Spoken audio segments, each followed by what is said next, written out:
Listo. Muy buenas tardes, bienvenidos a la Feria Internacional del Libro del Zócalo.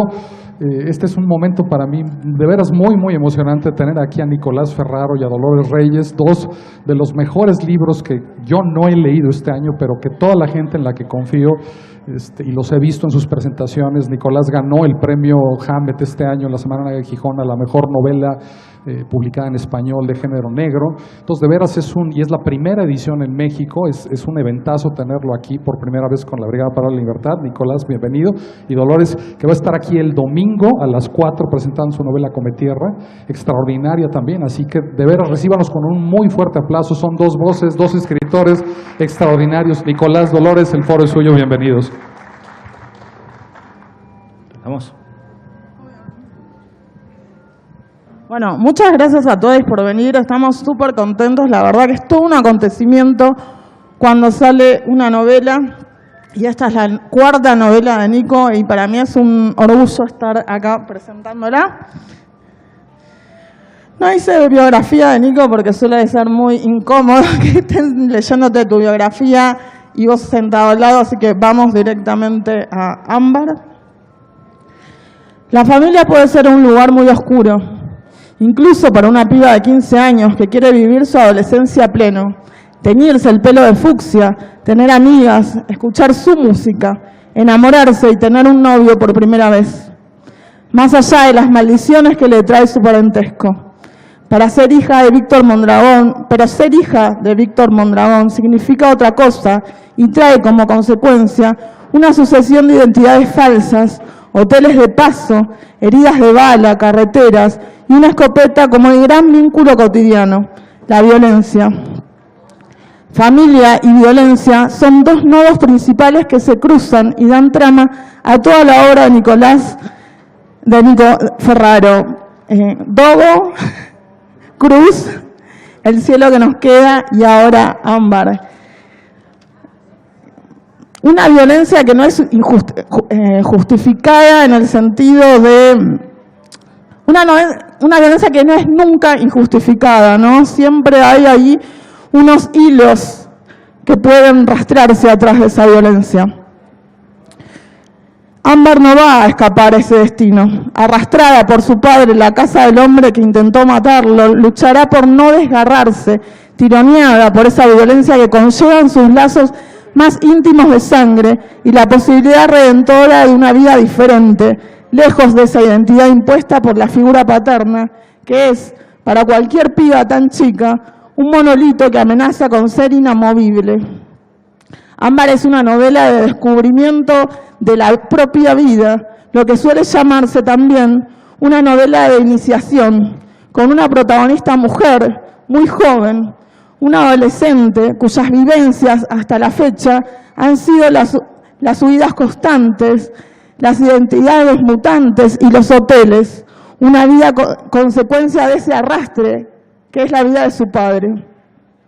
Un criminal peso pesado, no cualquier criminal. Y Ámbar es también una novela en la que esta protagonista va a empezar a rebelarse, a intentar correrse de esa relación ante lo vivido y de cambiar lo que ha sido por lo que quiere ser, dejando atrás todo aquello que la ha empujado hasta el momento. Narrada con un estilo absolutamente veloz que va alternando acciones y avance de trama con pasajes muy y un desarrollo existencialista. Ámbar es una novela de iniciación en clave noir, en donde Nico une fuerte inolvidables, yendo detrás de un destino marcado por la violencia y los tiempos modernos, y la marca de ese linaje maldito por vía paterna, construyendo una trama atractiva y con un ritmo frenético que atrapa desde el principio de la novela hasta su fin. Ámbar es una gran novela negra para no perderse en todo sentido, para no dejarla pasar y para no extraviarse uno como lector o lectora adentro de su trama. Luego de leerla con atención, podemos comprenderla como una digna ganadora de uno de los premios más prestigiosos de género negro otorgados en España. Una amiga nuestra, iba a decir una amiga mía, pero es nuestra en realidad, escribió unas palabras muy hermosas sobre la novela y quiero pedírselas prestadas en este momento. Ámbar nunca celebró su cumpleaños. Si lo hubiera hecho, habría sido una fiesta de globos negros y piñatas con cartuchos de bala. En esta, su mejor novela, Ferraro nos mete de cabeza en la vida de estos seres feroces y sin embargo absolutamente entrañables, tan de carne, sangre y huesos, que mienten para decir la verdad, aman odiando y se lastiman para curarse. Potente y sensorial, amar es una road movie que se palpa, se huele y se mastica.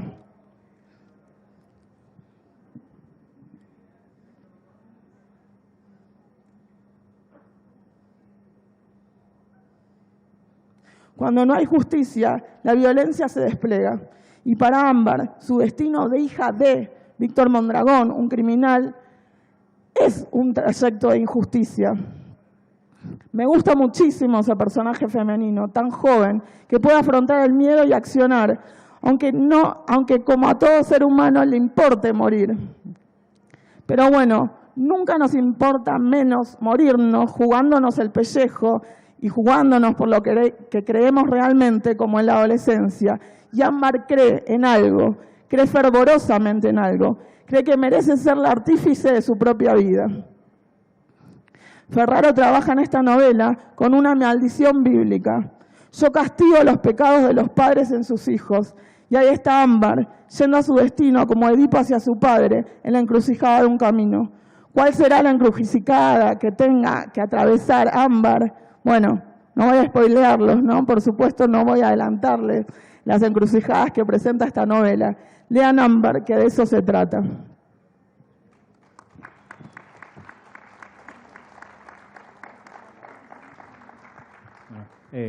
Primero que nada, gracias a toda la gente que asistió a esta presentación, a Dolores, a la gente de la brigada, no solo a ustedes, sino a la gente que está viendo por internet, a mi papá seguramente. Y les voy a leer un pedacito a modo de teaser o de preview, que voy a intentar leerlo lo mejor posible. Es el primer capítulo. Sos mi cicatriz favorita. Así me dice papá y se da un golpe en el antebrazo, ahí, donde lleva tatuado mi nombre, Ámbar. Lleva mi nombre pasando el codo, justo a donde se remangan los buzos o las camisas, así que casi siempre está oculto. Por los tatuajes te pueden identificar, dice, y contará la historia del Furia Roldán, que lo atraparon por culpa de una bola 8 en la nuca. Pero ahora, lo que oculta mi nombre es la sangre que le cae desde un agujero de bala en el pecho, al lado del hombro. Le alcanzo una toalla. Se limpia primero el tatuaje y me sonríe. Lo miro con cara de «dale», y recién ahí se limpia la herida. La toalla se vuelve roja de a poco. Pasó limpia, dice, y se tira en el sillón. Hago todo de memoria, sin que me lo pida. Corro la cortina de la ventana que da la ruta para ver si viene alguien. No llego a ver el auto, pero las luces quedaron prendidas y se estrellan contra el costado de la casa. A medida que el atardecer se diluye, se notan más. Saco la caja de pescar que usamos de botiquín, le doy 2 pastillas con un vaso de agua y le dejo una botella llena al lado. Perder sangre da mucha sed. Los músculos del brazo se le sacuden de manera rara. ¿Qué tenías puesto? La camisa. Papá me enseñó a sacar balas y a coser tajos cuando tenía 12 años, a disparar a los 13 y a arrancar un auto puenteando los cables unos meses después. Si la bala pasó limpia, el problema es la infección, tela o restos de bala que puedan quedar adentro. Tiro agua oxigenada. Él putea, pero no me importa. Reviso de cerca. El agujero de entrada es redondo. En algún momento me sorprendió saber estas cosas. Ahora lo sé de la misma manera que soy capaz de reconocer un billete trucho con solo tocarlo, diferenciar una víbora de una culebra por las escamas en su cabeza o identificar a un pájaro por sus plumas. La sangre sale con ganas. Tiro más agua oxigenada para ver bien la herida. Papá aprieta los dientes y aguanta la respiración. No encuentro nada más que carne arrasada. No parece grave, le digo. Gracias, Pecosa. Me pone contento que me diga así, que sea algo más que su cicatriz favorita. En casi cualquier otro hombre esa frase tendría poco valor. La mayoría no tiene más que un corte en la ceja por haberse caído cuando eran chicos, el recuerdo de una operación de apendicitis o el tajo de alguna pelea en la que no estuvo en juego más que su orgullo. Papá carga sus cicatrices como medallas. El cuerpo cuenta su historia mejor que nadie.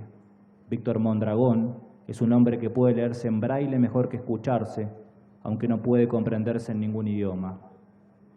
Me llevará en su piel, pero nunca me sostuvo en sus brazos. Eligió mi nombre, pero no me buscó, hasta que no le quedó otra.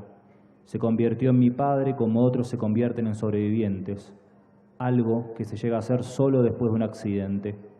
Para mis padres el amor fue un accidente, del que cada uno salió arrastrándose y llevándose sus cicatrices a cuestas.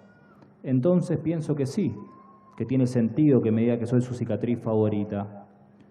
Busco más gasas en el baño. Cuando vuelvo, veo a través de la puerta abierta el auto con el parabrisas agujereado y astillado, como una telaraña llena de sangre. Hay alguien muerto en el asiento de acompañante, pero no puedo identificarlo. Empapo una gasa con desinfectante y se la apoyo contra la herida. «Tenete», le digo y me hace caso. Agarro otra gasa y se la pongo en el agujero de la salida. Aprieto y me veo las uñas rojas con su sangre. «¿De qué te reís?», dice. Odia que me pinte las uñas, pero parece que no tiene problema que me las pinte con su sangre. «De nada», le digo. Sigo envolviendo pecho y hombro, doy una vuelta, 2, 3 y media, hasta que se acaba la cinta.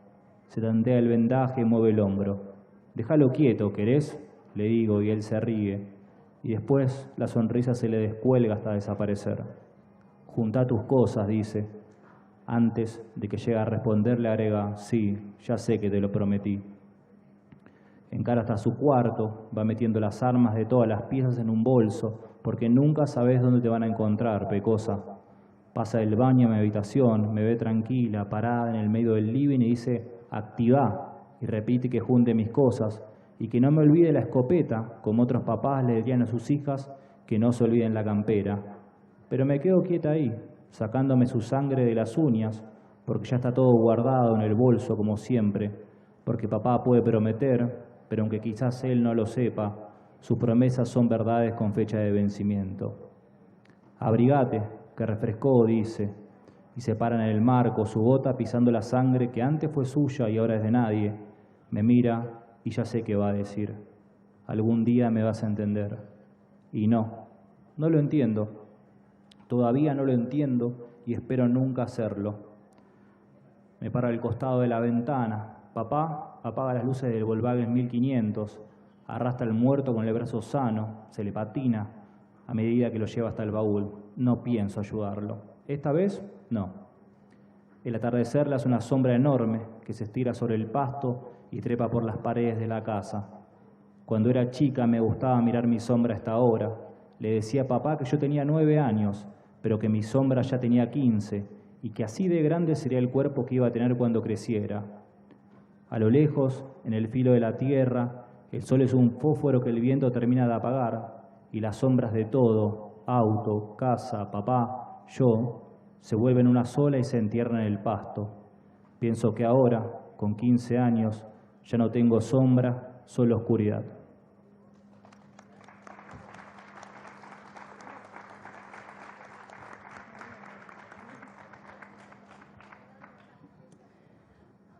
Hay una novela que me gusta muchísimo, ¿no? Que la leí a la misma edad que tiene la protagonista de tu novela, que es de Demian de Hergis y que, bueno, tiene ahí una epígrafe que dice: «El que quiere nacer tiene que destruir un mundo». Acá, en el primer capítulo de Ámbar ya aparece esta marca, ¿no? de la cicatriz, pero en realidad lo que la novela va a transmitir en su conjunto es lo inverso, ¿no? Como la cicatriz fuerte que es ese padre para una hija que quiere nacer a la vida. ¿Cómo nació esta trama para vos? Tuvo diferentes momentos. Sí apareció con esta primera idea de la cicatriz, que siempre está esta frase famosa, ¿viste? De la cicatriz: «Aquí dolió, aquí sanó», pero realmente a veces es como... no es tan sencillo, ¿viste? Entonces ha habido un poco eso de primer disparador. Y yo quería explorar básicamente la idea del lazo familiar nuevamente, porque creo que es el conflicto por default más interesante que tenemos, porque es ¿qué no harías por tu propia sangre? Digo, uno siempre yo haría todo por mis hijos, haría todo por mi hermano, y la realidad es, haríamos, o sea, ¿se lo merecen que hagamos todo eso? Y me parecía interesante partirlo como eso, un punto de partida. Después, bueno, la novela fue creciendo y también ya tengo otra novela que es de padre e hijo y no quería repetirme. Y en este caso quería que la violencia pasara por otro lado, como estuviera siempre en la pieza al lado. Papá se mete con un tipo, lo va a torturar y nosotros no sabemos qué está pasando ahí. Nos llegan historias, refranes, ¿quién es este tipo que está con nosotros al lado? ¿Quién es mi viejo? Y la excusa básicamente de la novela era, bueno, ir detrás de alguien que le disparó al padre, como acabamos de ver, pero ese es el MacGuffin, es el disparador, porque lo interesante para mí de la novela, o lo que yo creí que era interesante, era que Ámbar ya, en la novela policial clásica tenemos descubrir quién es el culpable. El culpable en este caso no interesa, lo que realmente nos interesa es quién es el padre. Entonces es una novela de iniciación en eso, de la madurez, de caer en cuenta de quién es realmente tu papá. Que esta violencia que siempre estuvo encerrada, enjaulada en la pieza al lado, salga, te llegue, te salpique e incluso te lleve a vos misma a salpicar sangre. Porque no quería que fueran una novela. El otro día en la mesa de novela negra nos preguntaban, bueno, ¿cómo es la víctima y quién es el victimario? Y es difícil pensarlo así, o hasta arcaico quizás, porque el lugar de la víctima es un lugar muy incómodo, no es un lugar cómodo, por más que pareciera. Y el tema de la violencia es que mancha todo. En las retóricas de la violencia, ser la víctima muchas veces te lleva a ser el victimario después. Entonces yo quería tratar de que no estuviera eso en el texto, que Ámbar no fuera como Kill Bill, viste, que agarra una machete y sale a cortar cabezas, sino que fuera un trabajo más de, bueno, cuál es la violencia lógica de una adolescente, cómo llevar a que ella no quede salpicada y tampoco atrapada en esta retórica de la violencia. Sí, se ve mucho también de cómo está armado el personaje y parado en esa edad en la que, bueno, dejamos de idealizar al padre también, ¿no? Esa figura absolutamente idealizada se va cayendo en pedazos y, bueno, igual hay padres y padres, ¿no? Hablando de nacimientos, bueno, ¿cómo nace el Nico Ferrado cautivado por las novelas policiales y el género negro? ¿Qué pregunta? Por un videojuego. Siempre yo cuento lo mismo, que soy de otra generación, ¿viste? Nosotros cuando éramos chicos jugábamos a los videojuegos y nos decían, por culpa de eso vas a ser violento, ¿viste? Porque siempre pasaba algo en Japón o en algún lado incomprobable. Digo, ahora no había internet y era, bueno, jugó a un jueguito y le cortó la cabeza a la hermana o al hermano porque jugó un jueguito o los pisaban, ¿viste? Y yo realmente me metí porque escuché que era un videojuego que tenía mucha plata puesta en la historia más que en los gráficos, y nombraban a Chandler y a Hammett, que son obviamente los dos padres del género. Y después de ahí fue un camino que obviamente me fue llevando por un montón de... ¿Qué videojuego era ese? Por favor. Max Payne, que tiene una película bastante mala, pero era un gran videojuego. Y me interesaba mucho la propuesta del género, pero después, claro, fui leyéndolos y tomando cosas de todos los que nos gustan. O sea, el género para mí siempre es como un punto de partida y no un punto de llegada. Es qué tantas herramientas te puede proveer, no solo una estructura, un estilo, y después romper con eso. O sea, vos bien decías, o lo tomo como un piropo, que digas que era lírica la prosa, y cuando es como un doble filo, porque hay gente que lo lava y otros me dicen, si escribís género negro tenés que escribir seco, parco, el estilo hardboiled, y yo cuantas más tradiciones pueda romper, no como soy un loquito y quiero romper. No, porque si no es como una jaula, ¿no? En vez de darte las herramientas te están cerrando. Sí, es un esqueleto que es un punto de partida, después uno le pone la carne que quiere, digo, o sea, mismo en tu novela, o sea, el género negro incluso es un punto de vista de lectura, no de escritura, creo. Absolutamente. O sea, ¿dónde vamos a poner los libros? ¿Cómo los vamos a leer? Digo, y Manuel Canellaga el otro día bien decía, es novela sustantivo, el adjetivo después que le ponemos es negra, iniciación. Digo, si mi novela no hubiera ganado un premio de género negro o no saliera una colección de género negro y fuera un boom, quizás le quisieran borrar esa palabra. No, escuchá, sacale el negro porque necesitamos, es una novela de una chica adolescente de iniciación, ¿viste? Pero yo tengo una relación obviamente de amor, amo el género negro, me encanta, me fascina. Lamentablemente a veces quizás soy muy esclavo de él a la hora de narrar, pero estoy buscando corrimientos pequeños que me permitan nuevas posibilidades. Digo, para mí, que siempre escribo sobre hombres, poner una chica de 15 años fue un desafío terrible porque no quería que fuera ni Kill Bill ni Tokio de la Casa de Papel, que son hombres con pelo largo casi, o sea, porque digo, no tienen este trabajo de cómo reacciona una mujer frente a la violencia, o sea, sobre todo una hija, porque a mí un gran desafío que tuve en el texto también era que ella arrancaba como muy arriba, muy contestataria, muy en primer plano, y en un universo tan machista, es la hija, estás al lado forzosamente, era bueno, cómo ponerla en primer plano, cómo ir haciendo que ella se gane sus medallas, su violencia, o sea, Cormac McCarthy siempre dice... Súper expuesta a esa violencia también, ¿no? Sí, sí, y que te va dejando marcas y que ella elige muchas veces no creer en lo que es el padre. Es como, che, yo no, me cuentan esto de mi papá, me cuentan esto, y llega un punto que dicen, bueno, algo tiene que ser verdad. O sea, en un momento, en un capítulo, el padre no tiene en dónde llevarla y la lleva a un motel, creo que le dicen ustedes, donde la gente va a tener relaciones, cuando no hay plata, y dicen, bueno, mi papá me lleva acá y yo no quiero que piensen que soy su amante, pero que no me vean de cerca, porque si me trae acá y soy la hija, soy un mal padre, y si está con una menor es un mal padre. Y ya dicen tantas cosas de mi hijo que por lo menos esto no quiero que lo digan, ¿viste? Y es esto, es sacarle la cara a esto que vos decías, o sea, en la adolescencia el padre deja de ser Dios, o en lo que más creas, o esa persona que te formó y que siempre fue perfecta, son más conscientes de los errores. Sí, es un proceso interesante porque aparece esto, ¿no? La persona de carne y hueso, y en la novela se ve eso, ¿no? Así como ella no es una cristalización de un estereotipo de una piba violenta y armada, bueno, lo mismo pasa con su relación con el padre. Ibas a decir una cita de Cormac McCarthy y te corté. Que él siempre decía que la violencia hay que ganártela. Entonces era como, ¿cómo uno se gana la violencia? O sea, porque a mí no, sí, tu estilo es medio gore, medio picante, y para mí, o sea, yo siempre trato que la violencia hay que ganársela, creo. O sea, tiene que tener si la violencia sin significado es nihilismo o pornografía, para mí. Entonces, tenemos que lidiar con eso y ver la manera en que mostrarla lo más real posible, porque si no, es, viste, como los western viejos que le pegaban un tiro a uno y decía, ¡oh! Y se cayera un mueble más de lo que estaban ahí. Bueno, hay que mostrarla real, porque creo que si uno muestra la violencia real, la puede abordar.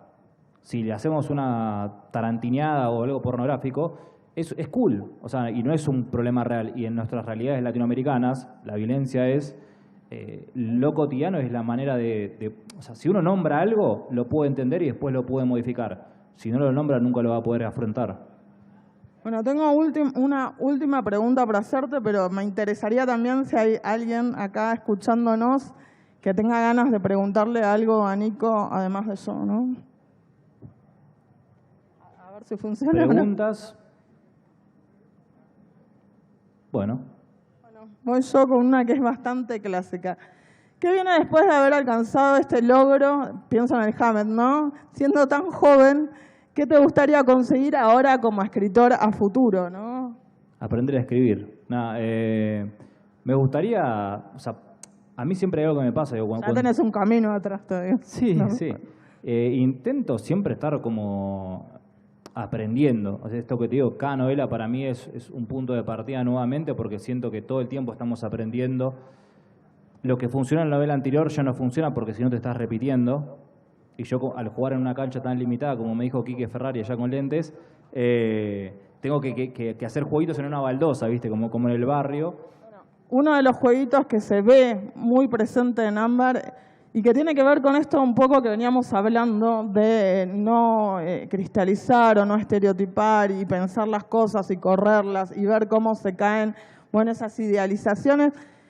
Lo pienso también en el sentido de cómo trabajás en Ámbar lo que sería el violento y la víctima, ¿no? Me parece que no están fosilizados, no están estereotipados, ¿no? Hay unas zonas de oscuridad, de grises muy interesantes en la novela. Siento que es algo que te convoca, ¿no? Es muy fácil decir es una novela violenta, pero no es eso nada más, ¿no? Hay muchísimo de ese trabajo de grises y de corrimientos, ¿no? Y de entender cómo se dan esos procesos de violencia también. Sí, bueno, justo es un poco lo que charlamos el miércoles en esta mesa, que separar víctima de victimario, o sea, si este es el bueno y este es el malo, es algo casi, no sé, Conan Doyle, bien arcaico. Entonces era pensar, bueno, ¿desde qué punto de vista voy a contar esta historia? Porque todos en algún momento de nuestra vida fuimos el héroe y todos en algún momento de nuestra vida fuimos el villano. Depende del punto de vista de donde estemos contando. Si yo cuento una película de un robo a un banco, si te la cuento desde el policía, los ladrones van a ser los malos. Si te lo cuento de los ladrones van a ser los buenos porque están robándole al Estado, que esto que el otro, robando plata que no merecen. Entonces, ese punto de vista para mí es muy importante. Y lo otro, a la hora de trabajar, obviamente, una novela de padre, criminal, hija, también era, los criminales no son, creo que Piglia lo decía, Quique, me puedes corregir si querés, el asesino no es siempre asesino, o sea, hace todo otro montón de cosas. Lleva al hijo a la escuela, le gustan las ensaladas, o capaz que no, pero bueno, podría ser que le gustaran las ensaladas, o las hamburguesas. Entonces, ¿qué tantos detalles le ponemos a los personajes para que sean estos personajes, para que no sean un cliché? Entonces, para mí todo eso tiene que ver con, bueno, cómo es este padre, que el padre no siempre es malo, el padre tiene maneras de dialogarles, bueno, le compra algo, lo negocia desde ese lugar, el cariño, que no le puede dar de otra manera, porque al mismo tiempo hay algo que para mí es muy fuerte en Ámbar, que tuvo una madre abandónica. Entonces, el hecho de tener una madre que la abandonó, lo lleva a que el padre sea, bueno, es malo, es lo que sea, pero es el que se quedó, es el que está. Entonces lo tengo que querer, casi por una manera, porque es lo que hay. ¿Es esto o la nada? Eso también le da una cara mucho más compleja al personaje, ¿no? No es el abandono, ni siquiera es el desamor, ¿no? Nada más que en su vida, que es un raíz, ¿no?, criminal, bueno, cómo no abandona, cómo de todas formas cría a esa piba. Te voy a reformular, porque te corriste de la última pregunta, para que no te puedas correr. ¿Qué estás escribiendo ahora? No estoy escribiendo nada ahora. En realidad me pasa que durante mucho tiempo tuve diferentes proyectos de novelas cortas de frontera y las fui abandonando todas. De fronteras, de triple frontera. Historias criminales en la frontera, porque es lo que suelo escribir yo. Que es muy gracioso. El viaje anterior a México, cuando contaba esto, me decían, claro, para México la frontera es una sola. Es la frontera con Estados Unidos, que es obviamente la frontera más famosa del mundo. Pero sí, pasan muchas cosas y bueno, la frontera siempre tiene todo este territorio casi no estatal, donde no se controla nada y es muy propicio para el ambiente criminal. Y escribí como 2 o 3 novelas que las fui empezando y las fui abandonando. Y tengo 36 años, soy muy joven para tener huérfanos, pero el problema es que cuando me voy de una historia, es como cuando te vas a una relación que no funcionó. ¿Viste? Entonces, como después querés volver porque hay algo que te atrae, pero por algo te fuiste. En ambos casos, no podés volver a ese lugar. Y a veces está bueno y quiero volver, pero no me pasa. Ámbar, de hecho, surgió como uno de estos proyectos. Tenía que ser una novela corta. Yo no escribo corto. Y cuando me di cuenta que la novela necesitaba más tiempo, más desarrollo, la dejé cajoneada. Fue una novela que yo había escrito las primeras 5 líneas, que son las mismas que están ahora, en el 2019. Y en el 2021, en plena pandemia, me separé, me mudé y no tenía nada. Tenía una casa con un escritorio. Tenías unos huérfanos ahí en el cajón. Tenía todo, no tenía nada. Y encima justo en Argentina habían puesto como de vuelta restricciones, no se podía salir a la calle, era como el peor momento. Y a mí me pasó que yo no quería volver con mi ex, sino que quería volver a mí mismo. Y para mí lo que más me identifica a mí como individuo es escribir. Y fue como, bueno, la manera de volver, o sea, de salir de todo esto es escribiendo. Y ahí volví a Ámbar. Y fueron 4 o 5 meses de escritura frenética. Y finalmente salió. Eso es una locura, ¿viste? Porque cuando uno lo piensa, ¿viste? En los tiempos editoriales, que el libro salga. El libro, tipo, en menos de los casi cuando lo empecé a escribir, ganó el premio, en un año. Es una cosa bastante ilógica y me siento privilegiado en ese caso, ¿viste? Que a veces nosotros decimos tenemos mala suerte o diferentes cosas y a veces somos privilegiados. O sea, estar para mí presentando este libro acá con un montón de gente es impagable. O sea, si hacen alguna pregunta va a ser más impagable todavía. Así que si alguien tiene algo que preguntar, sería hermoso. Bueno, podemos hablar de fútbol, de lo que quieran.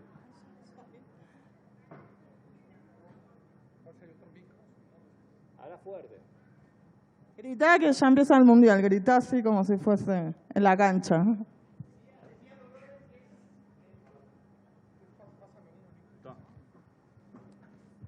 ¿Dónde está la pregunta? Gracias, Quique. ¿Quién es? Vos. Decía Dolores en la primera intervención que ella considera esta tu mejor novela.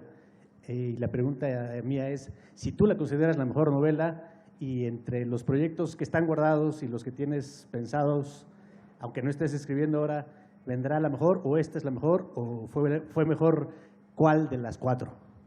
Es una pregunta complicada. No te voy a decir que viste la típica, no, son todos mis hijos, así que no puedo elegir, porque es mentira, pero no tengo hijos aparte. Para mí Cruz es casi, durante mucho tiempo fue mi favorita, pero siento que con el tiempo, viste, como que va creciendo, viste, como si fuera un amor que va creciendo y decís, bueno, che, esta me gusta más, soy gente que... Es curioso porque es la novela que a la gente casi menos le gusta, por lo menos, che, volvé a lo otro, escribí más picante como lo anterior y es como... Pero, o sea, cuando escribo picante se quejan de que es violento y cuando escribo algo más, bueno, igual tampoco es más pero... Pero de todas formas, tomando un poco lo que dice acá el amigo, te deja la vara altísima, ¿no? Sí, a ver, siempre cuando yo tengo varias novelas, o sea, yo escribí 6 novelas hasta poder publicar una, con lo cual iba teniendo mis favoritas yendo y viniendo en ese proceso. Obviamente, después cuando escribí Cruz dije, es mi favorita, y es muy difícil a veces seguir escribiendo y decir, che, quizás no vuelvo a escribir algo que me guste tanto. A mí, no es que uno dice, bueno, es la mejor, pero la única manera de salir de ese lugar es seguir escribiendo. Yo creo que ojalá escriba algo que sea mejor que esto. O sea, a veces uno dice, lo perdí, y la otra pregunta es, ¿alguna vez lo tuviste? ¿Viste? O sea, de eso que dice, bueno, sí, lo tenés, está ahí, digo. La única manera de salir de ese lugar para mí es seguir escribiendo, es pasión, amor y trabajo, creo, cuando uno se siente a escribir y confianza. Sin ninguna de esas 4 yo por lo menos no me puedo sentar, si no creo en lo que estoy escribiendo. Me tiene que pasar algo para dedicarme, digo, porque es un oficio muy solitario en ese sentido, la cantidad de tiempo que ponemos, es un acto de fe. Somos nuestros primeros lectores despiadados encima de nosotros mismos. Quiero decir algo que hasta ahora no lo dijimos y miren esta edición hermosísima de Nitro. Realmente es un lujazo, me imagino que estás súper contenta. Tapa, papel, es realmente muy, muy hermosa. Me encantó también haber colaborado con un blurb ahí en la contratapa. Bueno, falta algo a esta presentación y que tiene que ver con ustedes, ¿no? Apoyen acá a Nico, a la novela, a la editorial, para que, bueno, esto funcione, ¿no? Y sigamos pudiendo escribir, publicar y venir a estos encuentros tan hermosos.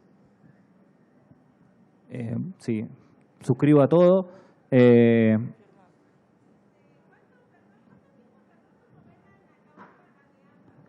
¿Cuánto tiempo tardé yo? Como cuando haces una entrevista que pones la pregunta de vuelta. Mirá, en el 2019 escribí un párrafo. Lo dejé guardado porque sentí que no era el momento y después de mayo a octubre la terminé. Creo que fueron 5 meses. No soy bueno con las matemáticas. Hacía tiempo que no me pasaba eso, hacía tiempo que... Para mí ese estado es hermoso, cuando vos estás escribiendo una historia y sentís que estás... Cuando estás enamorado, o sea, que eso nos podemos identificar todos, que queremos pasar todo el tiempo con esa persona y lo difícil que es que suceda. Bueno, yo me sentía así con la novela y quería volver. O sea, como Kika hace un rato también en su presentación decía lo mismo. Queremos convivir con ese texto, cuanto más mejor. Porque es como todo el tiempo, estás escribiendo y se te ocurre algo y te vas a comer una pizza con un amigo y estás como, no me importa lo que me estás contando, pero estoy con la cabeza en esto. O sea, uno le escucha a sus amigos la mayor parte del tiempo. Entonces fue como, para mí yo funciono mucho mejor así. No cuando me tomo un tiempo de 2, 3, 4 años para escribir algo, muy probablemente lo abandone porque hay algo que no me está pasando ahí. Gracias por preguntar. Allá, vamos todavía.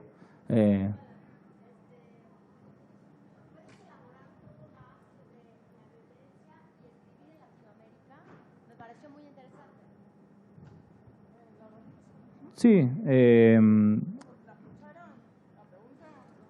es una pregunta dificilísima, así que ganamos tiempo. Si podés elaborar o desarrollar más lo que dijiste de la violencia y escribir en Latinoamérica, que es todo un punto. Gracias por la pregunta, gracias Dolo. A mí me pasa algo que es que con la violencia es algo que convivimos todo el tiempo. No solo con la violencia, porque la violencia es casi un punto de llegada, la sangre en el piso, el golpe en la cabeza, sino la latencia, la posibilidad de que algo acontezca. O sea, uno va por una calle por acá y ya sabes que algo está por pasar, o que puede pasar. Digo acá, digo también en Buenos Aires o diferentes lugares. A mí me pasa, voy por mi barrio y están vendiendo merca ahí en la esquina y dices, che, ¿qué onda? O ves que alguien te está carpeteando, que te está tomando nota de lo que estás haciendo vos. Y eso también es violencia. Digo, el hecho de que, no sé, me junto con una amiga y le digo, che, avísame cuando llegues a tu casa. Eso es violencia también. Entonces digo, convivimos todo el tiempo con eso Y vos vas a otros lugares del mundo, que capaz que hemos tenido la suerte de viajar, y hacés capaz 5 kilómetros y no te pasó nada y vas con un montón de cosas. Y uno tiene que estar acá mirando que el celular, que esto, que el otro. Digo, eso también es violencia, no solo el golpe en la cabeza. Entonces, para mí la violencia, cuanto más real la podamos mostrar, cuanto más sea esto. O sea, Ámbar trata mucho sobre la violencia potencial, la amenaza, digo, la posibilidad que tiene, sobre todo, al ser una chica, del cuerpo del hombre físicamente sobre ella. O sea, ¿Cómo te defendés de eso? Sobre todo una violencia que es heredada, que ni siquiera es porque ella está haciendo algo, sino que es una consecuencia del ambiente y de la sociedad. No sé si te respondí algo o me fui por la tangente. ¿Querías decir algo? Ajá. Entonces, un poco más, elaboremos un poco más. Acá has dicho, Sí. Que la violencia entonces mostrarla real. Claro, nunca para contribuir a que haya más violencia en el papel, o cómo, más bien ese es mi punto de confusión. Hay algo en la novela, después te paso para que contestes vos también, ¿eh? Pero hay algo en la novela que es llevar justamente esa violencia latinoamericana al nodo, o sea, a las primeras relaciones humanas que tenemos, ¿no? Una madre que abandona un padre criminal en una locura de violencia absoluta, que cría y no abandona. Entonces, al haber hecho ya ese movimiento y llevado a el núcleo familiar primero de esa piba, bueno, me parece que está complejizando y desarrollando muchísimo, ¿no? Esta cuestión de la violencia. Sí, gracias. No, hay algo que también a mí me pasa que es interesante, digo, que es el conflicto, es ¿qué pasa cuando aquellos que te tienen que cuidar son los que te ponen en peligro? ¿Qué pasa cuando es tu viejo el que te pone, y después le podemos correr lo mismo obviamente al Estado?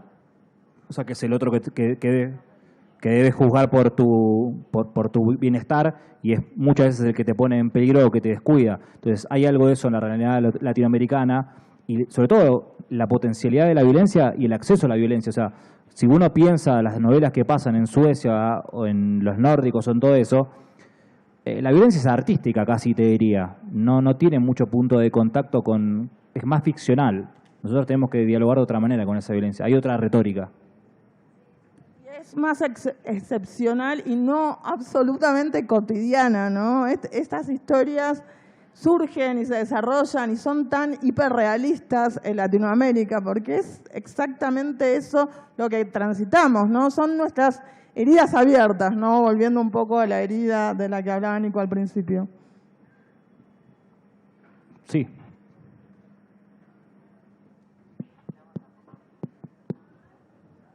A todo esto, por favor, compren Cometierra de Dolores Reyes. Los que no la tengan, a usted le va a gustar, señora. Bueno, quiero saber en qué te inspiraste, por ejemplo, por lo que ustedes estuvieron narrando, pareciera un relato de que sucede aquí, un relato en la PGR, ¿en qué te inspiras? Porque son cosas que cotidianamente aquí las escuchamos o cosas peores. Y también saber si una adolescente ya puede empezar a leer eso para que empiece a aprender que pues puede suceder este tipo de cosas con sus amigos o incluso en uno mismo. O sea, no significa que a ellos les llegue a pasar. O sea, no queremos que eso le pase, prevenir todo eso y que eso no es normal y que es violencia. Quiero saber si un adolescente lo puede leer. Sí, lo puede leer y comprar para regalar a toda la familia. No, sí, más allá de la humorada, es un libro que lo pueden leer y que tiene que ver, o sea, para mí la novela funciona en este caso como lo que siempre suelo decir, ya casi un latillo, como el entrenamiento de la empatía. O sea, nosotros leemos para intentar una puesta a prueba de lo que puede llegar a pasar en un futuro. O sea, creo que la literatura nos prepara en algunos momentos para lo que nos puede llegar a pasar. Y creo que en ese sentido no te digo anticipatorio, pero esto es lo que vos decías, es lo que pasa acá, sí, por eso también está en la novela. Si no pasara en la realidad, sería ciencia ficción o otro tipo de ciencia ficción. Pero digo, al ser algo tan cotidiano, también hay algo casi excepcional. Por ejemplo, a mí me gusta leer novelas que sean parecidas para poder robarle a todos esos autores que escribieron, y me costó horrores, poder encontrar una novela con una protagonista adolescente. Una vez Cometierra. O sea, hay muy pocas novelas donde haya una protagonista adolescente que se inscribe en este género, o sea, incluso como novela de iniciación. Entonces fue un desafío y poder encontrar de qué manera eso, digo, que sea una protagonista real, que no sea un arquetipo, que no sea un personaje acartonado. Es, creo que como un laboratorio a prueba, ¿viste? Las cosas que nos van pasando cuando escribimos, o sea, hay algo ahí de pensar, bueno, ¿y si me pasara a mí? ¿Y si le pasara a una persona que conozco? Eso creo que son un poco las preguntas que yo me intento hacer, y esto que volví antes, o sea, ¿qué pasa cuando es tu familia la que te pone en riesgo? ¿Alguna pregunta más? Ah.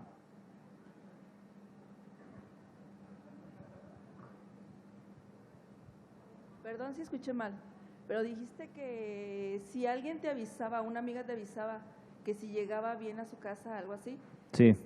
¿era violencia? No sé si entendí bien o... Es violenta la situación de tener que preguntar, que alguien te tenga que avisar que llegó bien a la casa, que haya una afuera que funcione de manera agresiva y vos tengas que quedarte preocupado o acompañar a alguien a la casa para asegurarte que llegue. Para mí eso es violencia. Hay algo ahí que está afuera, que somos nosotros, obviamente, no sé exactamente cuál es tu pregunta. O sea, sí, para mí eso es violencia. Yo acentúo algo. Entonces la violencia no es que yo le pregunte, le diga a la persona, cuando llegues me avisas cómo llegaste. Yo no soy el violento. No. Sino la sociedad.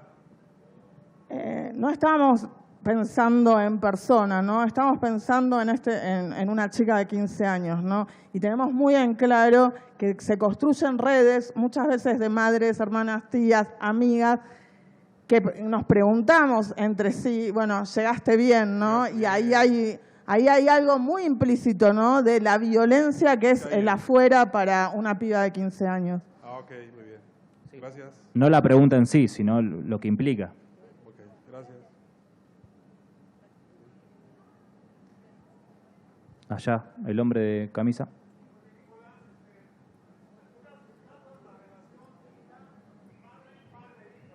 Sí.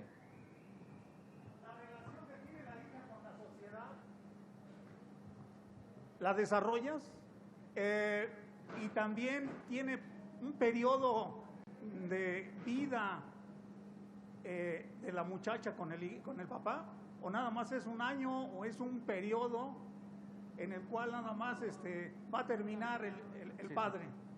Bueno. Lo que pensamos que va a acabar. Justo lo que vos mencionás es un poco el arco de la novela. A mí me pasó que esto que decías un rato, cuando la empecé a escribir, era muy difícil que ella estuviera en primer plano en un ambiente tan machista, porque es el padre averiguando quién le disparó, y ella es la acompañante casi. Y yo lo que quería, digo, ella estaba obviamente privada muchas veces de acceder a la escuela, de acceder a sus amigas, es casi una vida que perecedera, porque todo el tiempo el padre se manda una cagada y tienen que cambiar de ciudad y empezar de nuevo y empezar de nuevo. Y lo que yo quería hacer en la novela es que ella tuviera un momento paradisíaco de conocer, de poder ser una chica de 15 años, normal. Eso es lo que yo quería con la novela, que ella tuviera, que se escribiera, que le gustara a alguien, que fuera a una fiesta, que fuera a una feria, que fuera a un lugar donde poder ser ella, no tener que ser la hija de un criminal. Y el desafío era, bueno, una vez que prueba esa vida, ¿cómo vuelve la anterior? Entonces, todo el arco de la novela es ese camino. ¿Se puede volver una vez que disfrutaste? Digo, ¿se puede? Entonces, ese es el arco de la novela que se desarrolla en muy pocos días. Creo que una semana debe de transcurrir. Gracias por la pregunta. ¿Alguna más o nos vamos todos a casa? Allá.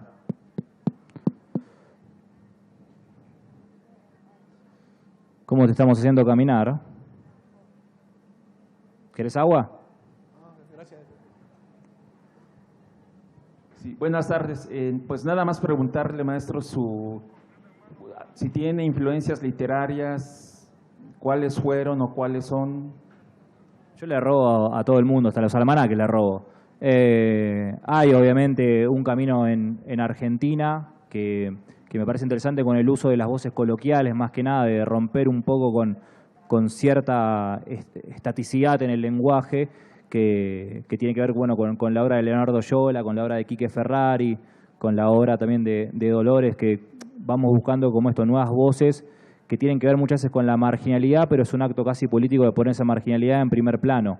Eso por lo menos en cuanto a lo que es mi país. Después sí, obviamente tengo desde los clásicos de la novela negra de Chandler, de Hammett, hasta lo que es toda la nueva corriente de lo que es el rural noir, la novela negra rural, que pasa en Estados Unidos, que es Daniel Woodrell. De hecho, todos seguramente conocen la película, o la podrían buscar si no, de Jennifer Lawrence, que está dirigida por Deborah Granick, o sea, una mujer directora, una protagonista mujer, que se llama Los huesos del invierno, que es básicamente lo que yo quise hacer con esta novela, solo que ella pasa en el frío y la mía pasa en el calor, que es un gran exponente de ese tipo de literatura. Después, si no, también George Higgins, que todo lo que conocemos como tarantiniano debería ser llamado higginiano, que es un tipo que son matones, que es esto, que entienden que el crimen no es un trabajo en sí, sino que es un laburo de 9 a 5 y que mientras planean robar un banco, va a llegar a la casa y la mujer le va a decir, che, no arreglaste la canilla, o va a tener una escena de celos porque llegó con olor a cigarrillo, cosas por el estilo, todo lo que terminó Tarantino después haciendo, y es un autor que deberían leer en una película. También está la película, digo las películas porque son más fáciles de piratear o de ver en diferentes lugares, que se llama Los amigos de Dick Oyl, así que estaría bueno a los que quieran que la busquen. ¿Se finish?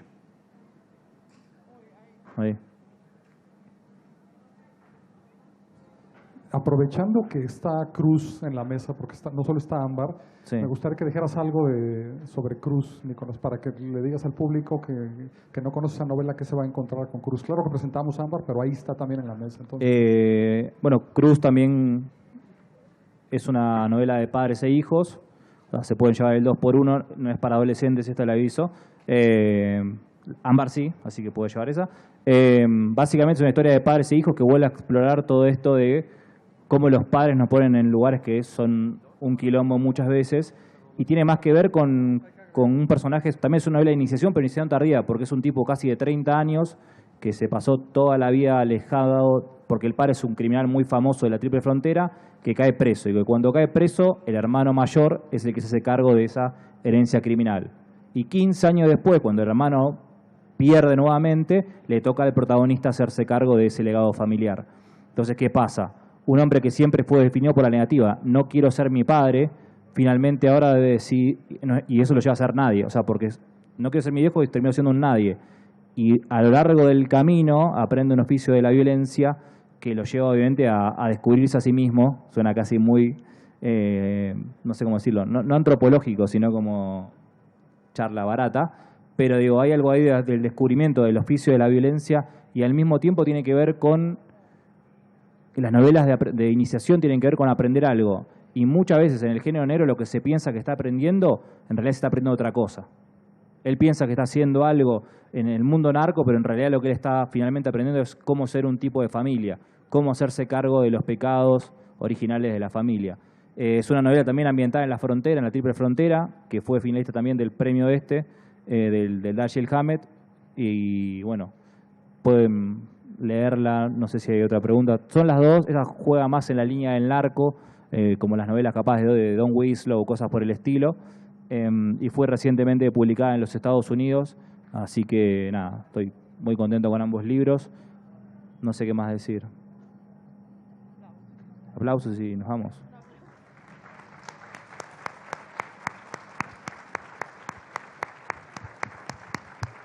muchas gracias a Nicolás. A Dolores, les recuerdo que Dolores va a estar en esta carpa el sábado presentando esa novela. No, el domingo. El domingo a las 4 de la tarde, Come Tierra, una novela extraordinaria. Entonces los invito a que vengan aquí el domingo a escuchar a Dolores. Y en esa mesa, de veras, no pierdan la oportunidad de llevarse Ámbar o Cruz, firmadas por Nicolás. La mejor novela para la gente que sabe de este tema, escrita en lengua española de género negro, es en 2022. Así que